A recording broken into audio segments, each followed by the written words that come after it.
Hi, welcome to Connections. My name is Stacy Levine Lavely, and this is my son, Jagger Lavely. He is the inspiration behind this show. Jagger has autism, and as we started his journey as a young child, I knew nothing about this world, and as he gets older, I learn more and more each and every day on this journey. So I want to take you along on the journey with us. We're going to be talking about resources, we're going to be talking about community, housing, we're talking about jobs, we're going to be talking about therapies, services, inspirational people in this community, and so much more. So we look forward to you joining us on this journey, and we're trying to create unity in the community. Hi everyone, welcome to Connections. I want to introduce our friends coming back from the Aries Foundation, Craig Richardson and Tom Alessi. Not sure if you guys got a chance to see their presentation on getting involved with planning and things like that for your special needs loved one. If not, please check it out. But I'm going to just hand everything over to them. They're going to be talking today about ABLE accounts and special needs trusts. Thanks so much and welcome, Tom and Craig. Certainly, Stacy, and we appreciate you having us back. I'm gonna pull my screen up and share my screen with you here as I do this. So hopefully this will be fairly quick. Exit out of that one.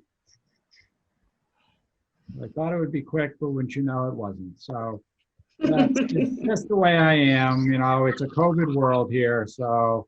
You changed your jersey, but you didn't change your screen. Yeah. And most of you know that's my foundation, the Foundation for Autism Acceptance Worldwide.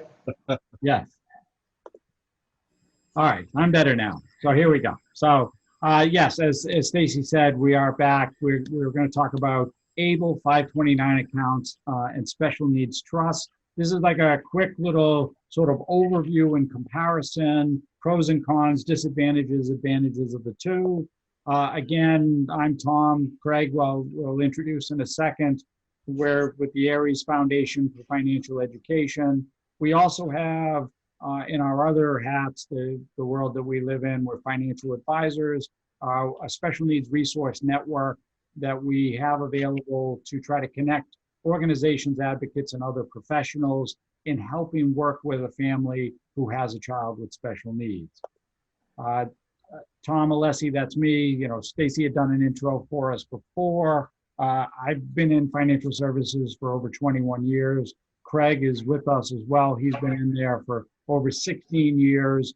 And part of what we did is we founded a nonprofit institution called the Aries Foundation for Financial Education. Just quickly, a little disclosure on that. It's a nonprofit.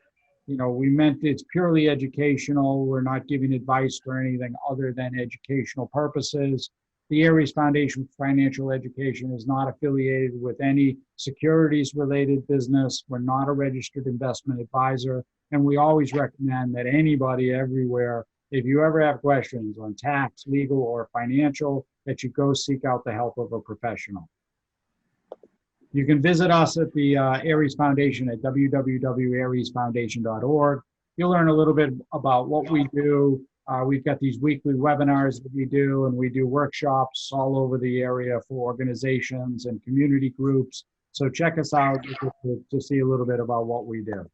So special needs trust and ABLE accounts, right? So the idea here is when you're looking at these, what are the differences between special needs trusts and ABLE accounts? What can one do, the other can't? And are there, you know, comparisons, contrasts between them?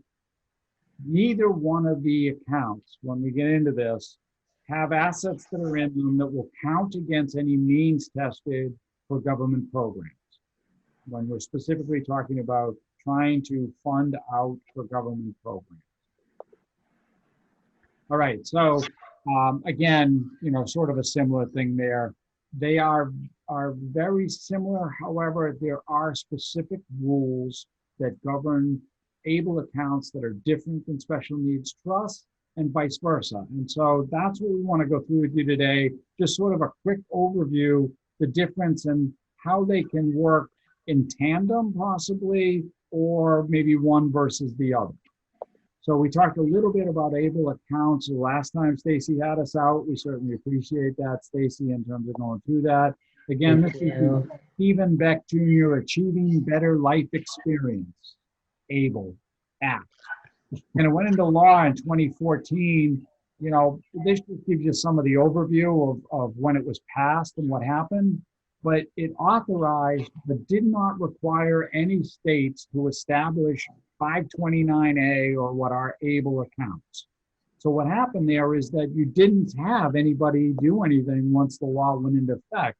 In fact, the first ABLE account didn't get established until June of 2016, right? Back then, the rule was very different. You had to live in the state where the ABLE account was set up. When they originally went into place, there were, you know, a half dozen states that had ABLE accounts. Today, there's 41 states. You don't have to live in the state anymore. You can live anywhere and open an account in any state, just like a regular 529 college savings plan, governed by those same similar rules. You can see currently, this is going into 2020, there's about 33,000 accounts that have been established now since ABLE came onto the books, and over $150 million have been invested, right? It's a new option that's available, whereas before you only had the trust that you could do. Now you have the trust and or ABLE account. All right, so why the need, right? So we talked about this in the last presentation. You know, it's millions of individuals with disabilities. The number's somewhere north of 25 million. Craig, you gave out a stat that was something like 1 in 5 individuals. 1 in 5 individuals. Yep. Right? You know, that need some assistance or depend on a government benefit for income, healthcare, food, or shelter, right? That's what it comes down to, right? And so when ABLE went into effect, it was literally like the government saying, we understand individuals might need extra help. Somebody with a disability needs extra care, right? And this allows us a way to have families and the individual give themselves extra support without consequences of taking away from their government benefits. Mm-hmm. The ABLE account, here's one of the differences and one of the main things, like if you take nothing else away from it, is the ABLE is meant to supplement those benefits, not supplant. A special needs trust, if funded with enough funds and money, you may not ever need the individual to have to qualify for benefits if there are enough funds. You could supplant the need for government benefits. The ABLE accounts are not supposed to do that. They are meant to work in tandem with those government benefits, whether that's Medicaid, SSI, or other employment the individual might have. You know, so what is an ABLE account, right? So the ABLE account right now in the definition is that the individual is owned by the person with the disability. That disability has to have been diagnosed, has to have occurred prior to age 26. Now, right now, there is legislation being discussed in law that could possibly come onto the books by the end of this year. I is doubtful, but possibly by, you know, certainly the beginning part of next year, extending that to age 46. Right now, the rule says it is for age 26, right? And the person is receiving some form of benefit. They have the disability, so you've got to get the qualifying disability, much like you would for any other, whether it's Mass Health or any other services that you were trying to get, and that they're expected to be severe or lasting a longer than 1 year time. Those are sort of the qualifications. Mm-hmm. So who can open these? The account is opened by the individual with the disability. If that person is incapable of doing it, then you have to have either an attorney, power of attorney, or a legal guardian or parent do it, right? So a lot of times we'll talk to parents about opening the ABLE account prior to age 18. You are then the parent on there, and I believe you stay on as the parent or signator as far as that is concerned. You know, there's forms. Again, you know, one of the tips is that there's POA, the power of attorney forms that are right on the website.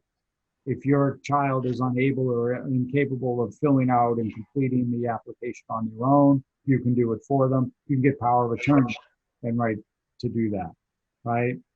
Uh, it may be just, and this is something we talked about before, and when we talk about in guardianship, is that you should always consider having power of attorney on an individual, right? So just one of those things, like you never know when you're going to have that conversation. I mentioned this with my daughter who's supposed to be going away to college, that, you know, I might want to get a POA on her just in case, a durable power of attorney, in case she cannot make any of those decisions, or something comes up and she's just unable, I can't have that conversation because she's now an adult. But this is the same too, Tom, if someone doesn't need a guardian, like if they were blind or deaf or had some other kind of disability where they don't have any cognitive impairment, they could do this on their own, correct? To They supplement. have to. Yeah, okay. They have to do it on their own. That is correct. Absolutely. That is the whole idea, is that it's the individual who's establishing this account. It can be done right online. Very easy to set it up, right? So let's take a look at capacity enable accounts. So we've got Fred and Wilma, and their daughter is Pebbles, okay? We're not going to get in trouble with Hanna-Barbera, so we won't mention any last name. But Pebbles was born with a severe developmental disability, right? So Fred and Wilma say, we're going to establish this ABLE account, and we're going to set it up for her because we're her parents. Pebbles, Craig, to your point, is the account owner, right? She lacks the capacity to manage that account or act on her own behalf. So Fred and Wilma will maintain the signature authority over the account as her parents, right? But what happens if Fred and Wilma get into an accident? They get eaten by a pterodactyl or something, right? So that now Pebbles has to go to care of the neighbors, Betty and Barney, right? But in order for them to act as the signator on that account, they have to either have or apply for legal guardianship or conservatorship. And Stacy, this comes back to the conversation. When we met Stacy, we were doing a presentation on guardianship and the differences, guardianship versus conservatorship. So real quick with that, you know, guardian is the overall well-being and care of an individual. Conservatorship at its core is really about financial concern. The individual can maintain on their own, but when it comes to those financial or those type of documents, or as Craig mentioned, you know, signing documents or you know, signing up for things like this or a credit card, they're not able to do that. That's where that comes into play, right? That's where you would want, so either Betty or Barney would have to be conservative. In this case, Craig, another point that Craig brings up when we do the guardianship is that one could be guarded, one can be conservative, correct? Excellent. So the key features, right? It's easy, it's online enrollment. Everything is virtual now, but they've ABLE accounts were virtual from the very beginning. So these are online and virtual when you set them up. You do not have to live in the state. You can go to any of the states and sign up, so you don't have to. Now here in Massachusetts, it's under the MIFA, the Mass Educational Financing Authority. It's called Attainable. It is managed through Fidelity, so all good. It's a, you know, there's nothing wrong with the MIFA Attainable plan. It's just you're not held to it. You can go anywhere in terms of doing that, right? The designated beneficiary, the individual is the account owner. So someone else can act on their behalf as far as signature or you know, overall maintenance of that account. Those earnings grow tax-free and are tax exempt, just like a 529 college savings plan. You know, there some states, we're in Massachusetts, you're not going to get a deduction. Well, right now you're not going to get a deduction for ABLE accounts. You do get them for the 529 plan, the college savings, if you put it into that MIFA plan. That will end next year possibly, but there is a tax benefit right now. And like we talked about, Stacy, in the last presentation, if as a young family with a young child, you can establish that 529 college savings plan for the benefit of the individual. If at the time, age of majority, 18 or 22, realize that maybe that's not their path, that's not where they're going to go, you can then transfer the funds from the regular 529 account to an ABLE account at no penalty. There's no tax consequence. There's no consequence to the individual. The That's only awesome. caveat there is that it's limited to $15,000, which is the max that you can fund in on an annual basis. And that's a combination of the individual and the, like if the parents or grandparents or whoever, or is it 15 altogether, or is it 15 from from the person who you're setting this up for, and 15 for contributions? So it's 15,000 for everybody else. So Okay. think of it as grandparents, siblings, Yeah, everybody else. family members. They can also that do. pool can only contribute 15,000 total, max per year for the individual.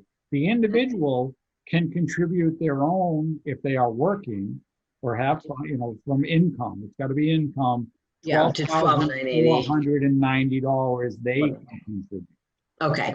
Okay. So it could potentially be around a little over 27,000. Exactly. Okay. That's exactly what can happen with that. You Okay, got great. right on the number there in terms of dealing with that, right? So Okay, cool. the key features, right, that any person can set them up, they're not counted in any earnings. They're not counted against any of the pieces that are in there. They're not income. They're not means tested. They're not assets. The only time that would trigger or happen is if you had more than $100,000 in the ABLE account. Once Okay. it gets over 100,000, it becomes means tested now. And that's why this isn't really meant to supplant. It's meant to supplement. So $100,000, let's face it, over the lifetime of an individual, it's not going to take care of all of their needs. Yeah. So you're supplementing and offsetting those other government benefits, not supplanting them. Right. Right. So, annual contributions, like we just talked about, 15,000 to 12, that says 140, it's 490 actually for this year. Going through that. SSI, we talked a little bit about this in the last presentation, right? Where it's means tested. That means tested is that as an individual, you can only have $2,000. As a couple, you can only have $3,000, and that's how you're going to qualify, and that you're going to have that available. So why ABLE accounts, right? Because they're third-party contributions. They're not counted as income. Anybody can contribute to them. Trustee distributions from a special needs trust to an ABLE account are not counted as income. Oh. This comes up as a point when we get into a special needs trust about housing and other benefits that could disqualify somebody for benefits. So you can move money from an ABLE account from a special needs trust into an ABLE account and then pay for food or shelter from the ABLE account, and you are still within the limits and means tested and not having any problem. And it allows for small gifts, like Craig talked about in the last one, those unforeseen consequences. Somebody wants to give them money for a holiday or birthday or something, or it can go right into the ABLE account, right? Again, that $100,000 limit. QDE that's on the screen there, that's qualified disability expense. Like we talked about in the last presentation, broad brand exception to that with all the different housing, shelter, medical, wellness, food, that type of thing that fall under those QDEs, right? Resources that, SSI can be suspended if you go over the top, right? If you get more in there, right? With what's in there. You just want to make sure that there's pay down beyond that as far as the $100,000 limit. The Medicaid payback provision, we talked about this in the last one, that any funds that are inside the account, if the individual passes away, Medicaid will first look at paying back whatever those expenses were, whatever was spent. If there's funds left over at that point, then the money will go to a contingent beneficiary, right? This is the same thing with a first party and a pooled trust, which we'll talk about in a second. One of the things with this, what Craig and I say to everybody is, you're really putting this money and intending it to be spent by the individual for the rest of their life. The fact that there's money left over in there, it's irrelevant, really. This was money that was earmarked to last their lifetime. They passed, that means it lasts their lifetime. Right? I wouldn't let the holdup of the Medicaid payback provision stop me from funding any of these vehicles, whether it's able, a first party, or a pool trust, because it's more important to have the funds available for the individual and have them protected than worrying about what happens down the line with funds. Right. So real quick, advantages and disadvantages on the ABLE account, right? It's a lot of words on the screen, but really what, the idea is, like we talked about, is that it's very easy to set it up. You got very little that you have to put in. It's usually like it's $200 or $250, I think, depending on which state you go to minimally set up and fund an account, right? The beneficiary is the account owner. So there's no, hey, I've got the money like a 529 for college. Like I own my daughter's account, she's the beneficiary. No, the individual owns the account in terms of that, right? They're not counted. Any contributions not counted for means testing. The beneficiary decides how the money got spent, or the individual who is got the power of attorney or responsible for it in terms of going through that. And 529 rollovers are permitted in, right? So you can literally disadvantage, it's you can't walk into something. You got to do it online, right? Mm-hmm. Only eligible individuals can have one. Disability has to have occurred before 26. We talked about that. $15,000 annual limitation to fund in, right? And, it's only cash. You can't put, like in a special needs trust, you can't put other assets into this thing. They can only come and cut. So if you have other assets, you go sell and then put it in, liquidate and move from there. And there is that clawback provision. The other thing too, Tom, I've seen with different families, they'll say your child is, 18 or over and they're getting benefits. Well, they can only have $2,000 cash. Right. Right. They can't put it in the bank. So if they don't spend it or give, on something, then they're going to lose benefits. This allows them to have something to put the money into should they not need it. Correct. At a little dollars, like I said, it's not a lot to open it, not a lot to have to fund it. Right. So those gifts, those small gifts, those holiday gifts or birthday presents, that type of thing can be put into this account. Like Craig said, you got spending money that's just there where you don't have to worry that, oh, gee, it's in the bank and now I've gone over that amount. Absolutely. And like you said, they can have a combination of accounts. It doesn't have to be one or the other. They can use them for different purposes. Correct. Right. So that gets us into the special needs trust part of it. Perfect. Yep. So the special needs trust, and the first part of this is just sort of language that is, what a trust is and why it's set up. But really what it comes down to is the whole idea that Social Security, looking at the language of a trust and how the trust has been established so that it is not included as a resource.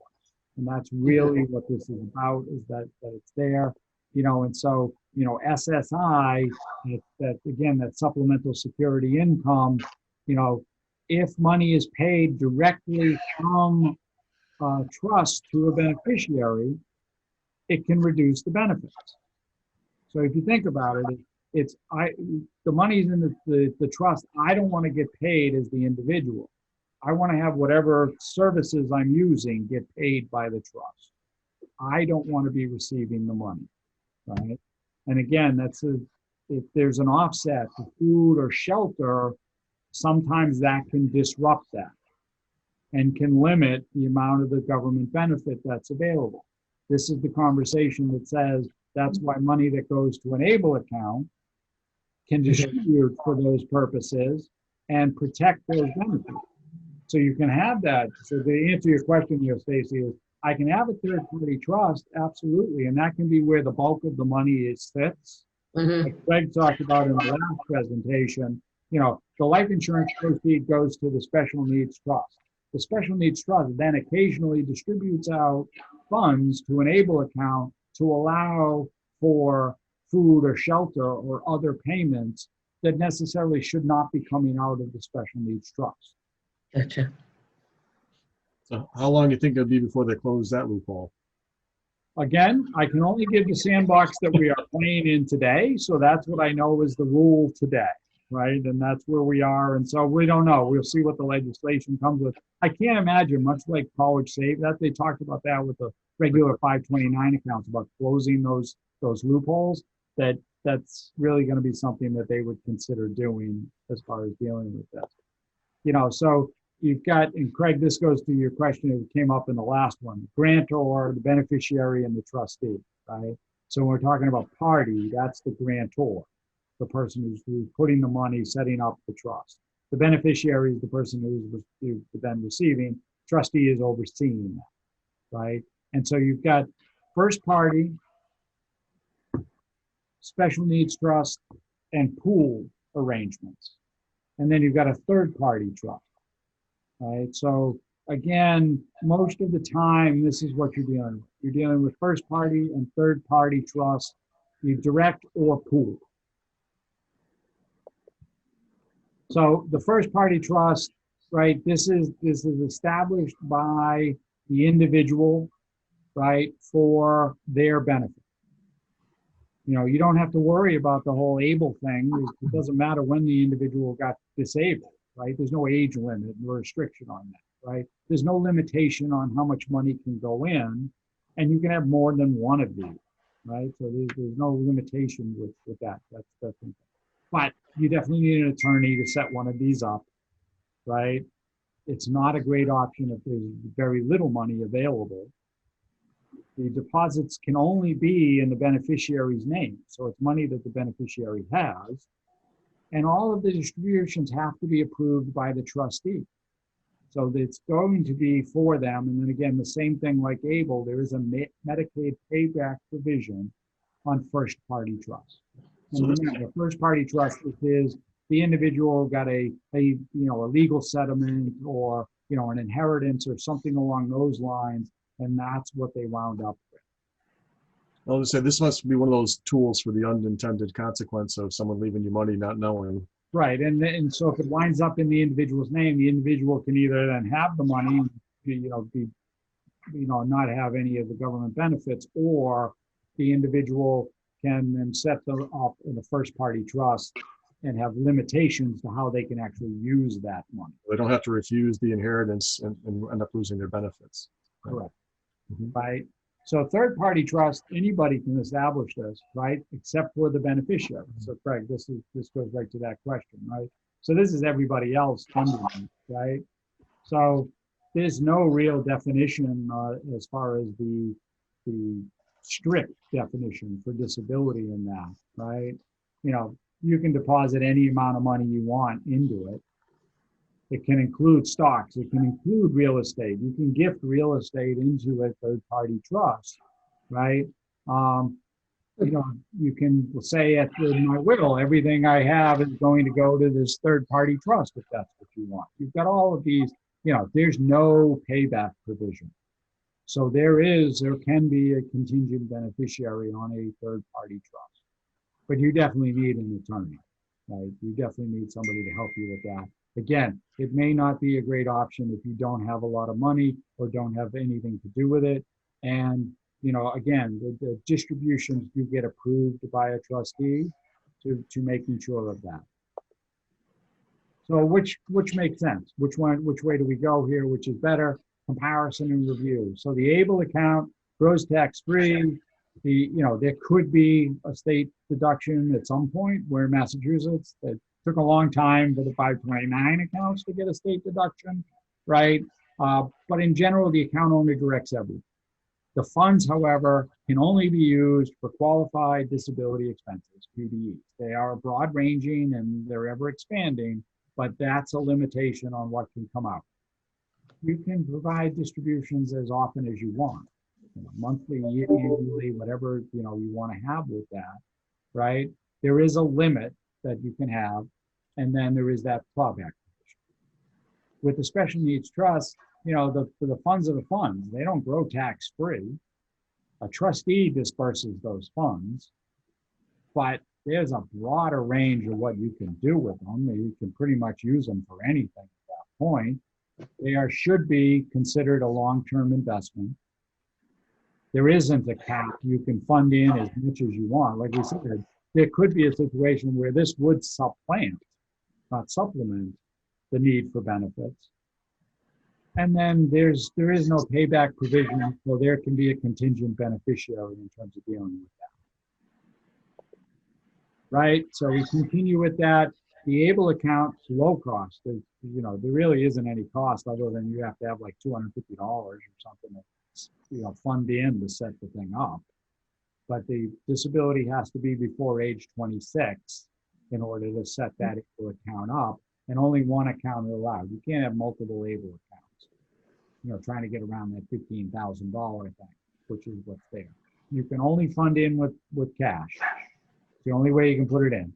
And again, if you go over 100,000, you're going to disqualify on benefits. Special needs trust, though, it's very costly. Craig, what's in this area? What are we talking? 6,000, 7,000? Depends, anywhere from 3 to 6, depending on the attorney. Yeah, 3 to 6 You are. to set up the trust. Right. Well, the paper's expensive. Yeah. So there's no restriction on the type of disability or the age of onset. You can have multiple if you want them, right? Any amount can be contributed per year. You can, again, put in stocks or real estate, non-liquid assets. And really, there's no effect.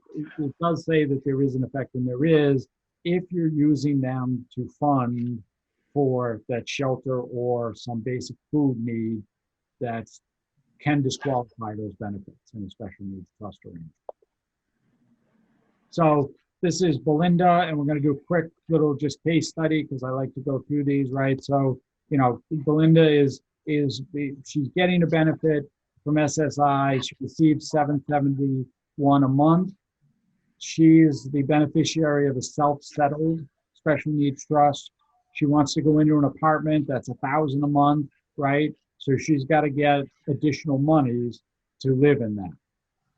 Now, the trustee gives her the $1,000 a month directly, which becomes counted, right? So it eliminates her SSI because the money went to her. So that's what you don't want to do, right? So if Bob pays the landlord directly, this can reduce her benefits because it's supplementing that shelter need. Doesn't eliminate them, but can reduce them.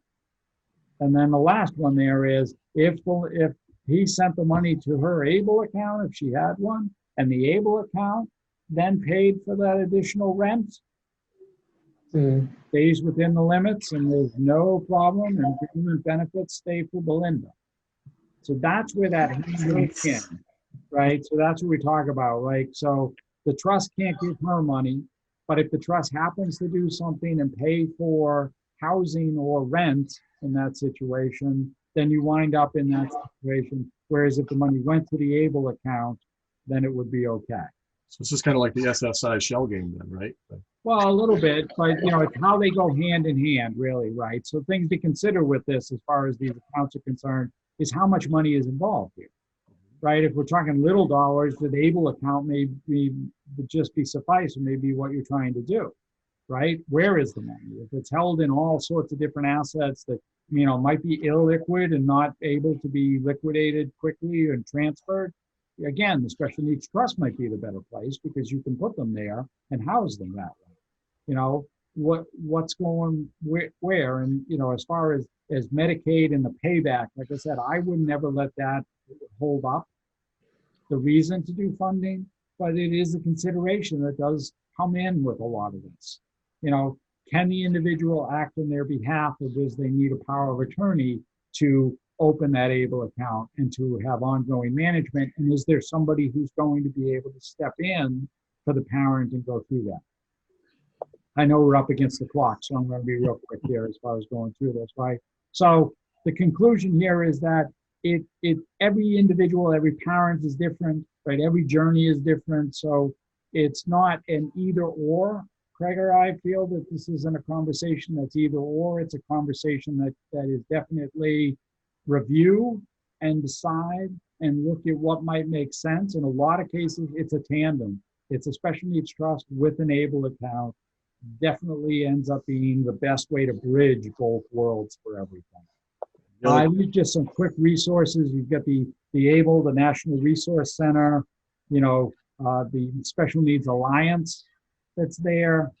This is the SSI, the Youth Kit, again, the Special Needs Alliance. And then there's a certified counsel for community work incentives. which is not legal advice, but it's helpful in terms of that. Just some different resources.